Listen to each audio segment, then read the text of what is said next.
श्री स्वामी समर्थ. तर बऱ्याच जणांचं असं असतं की पिढ्यानपिढ्याचं दारिद्र्य घरात असतं, यश येत नाही किंवा जय घरात येत नाही किंवा पैसा टिकत नाही, कामं अडली आहेत घरात, भांडण कटकटी मनस्ताप अशा सगळ्या गोष्टी आहेत. बघा, अमावस्या येत आहे, आता उद्याच अमावस्या आहे. सकाळी 8:26 अमावस्या चालू होईल आणि 19 तारखेला अमावस्या समाप्त होईल 6:54. तर या काळात बघा, आपल्या धर्मशास्त्रामध्ये अमावस्या आणि पौर्णिमेला फार फार महत्त्व सांगितलेले जाते आणि याच काळात आपल्याला सगळे उपाय करावे लागतात. किंवा आपण जे घरात सात्विक गोष्टी करतो, नकारात्मक गोष्टी बाहेर काढण्यासाठी, त्या गोष्टींचा या दिवशी जर उपाय केला त्या गोष्टींसाठी, तर तो उपाय साध्य ठरतो किंवा तो उपाय सिद्ध होतो आपला आणि घरात बऱ्याच गोष्टींमध्ये बदल होतो. तर बघा, घरात जर तुमच्या जाळे जळमट असतील अमावस्येच्या दिवशी, त्या गोष्टी स्वच्छ करणे, घरात फरशी पुसताना, तुमची लादी पुसताना त्या पाण्यामध्ये गोमूत्र टाकणे किंवा थोडी हळद, मोठं मीठ, खडीमीठ टाकणे आणि लिंबू पिळणे, या गोष्टी करा. कारण या गोष्टींनी घरातली नकारात्मकता जी असते ती दूर होण्यास मदत होते. सगळ्यात महत्त्वाचं असतं आपलं टॉयलेट बाथरूम स्वच्छ करणे. आता टॉयलेट बाथरूम आपण सहसा स्वच्छ करतोच, पण या दिवशी स्वच्छ करा आणि वरची जी जळमट असतात किंवा जे जाळे लागलेले असतात ते आपल्याला त्या अमावस्येच्या दिवशी काढणं खूप खूप महत्त्वाचं असतं.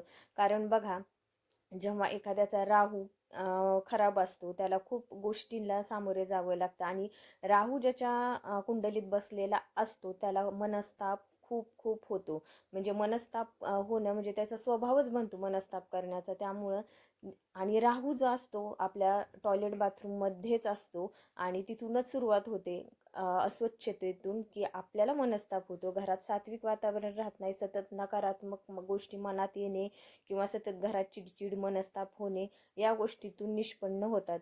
तसंच आपल्याला आपल्याकडे वाहनं असतील, गाडी असेल किंवा त्यात आपल्याला कोणत्याही प्रकारचं घरात वाहन असेल, तर त्या वाहनाचा आपल्याला जर सतत अपघात होत असतील किंवा होऊ नये म्हणून आपल्याला उपाय करायचा आहे. 7 वेळेस एक नारळ घेऊन उतारा करायचा आहे, श्री स्वामी समर्थ म्हणून 7 वेळेस उतारा करायचा तुमच्या गाडीचा आणि तो नारळ तिथेच फोडायचा आणि पाय धुवून घरात जाऊन स्वामींना नमस्कार करायचा.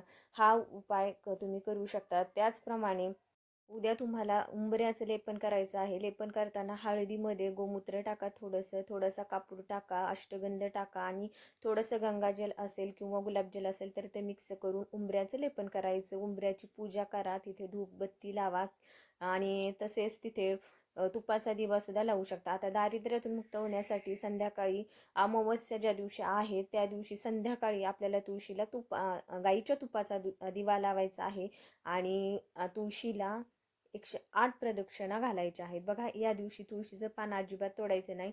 आपल्या धर्मशास्त्रानुसार तुळशीचं आणि कोणत्याही झाडाचं फूल पत्ता तोडायचा नसतो. त्यामुळे तुळशीचे पानं तुम्हाला हवे असतील नैवेद्यासाठी ते आधीच तोडून ठेवा.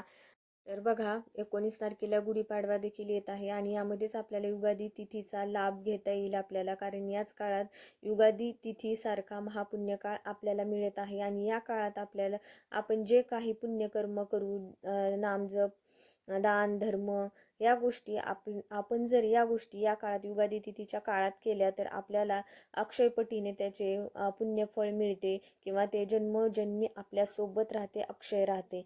घरात तुमच्या मुंग्या असतील थोडीशी साखर ठेवा, खिडकीत तुमच्या पक्षी बसत असतील त्यांना थोडा दाणा पाणी ठेवा, गाईला चारा घाला, अशा गोष्टी तुम्ही करू शकता. कारण हे फळ आपल्याला शेवटपर्यंत जन्मोजन्मी आपल्यासोबत राहते. तसेच पितृतर्पणाचे देखील या दिवशी खूप महत्त्व मानले जाते. बघा, गुढीपाडवा आणि अमावस्या दोन्ही सोबत येत आहे, त्यामुळे पितृतर्पणाचे देखील खूप खूप महत्त्व आहे.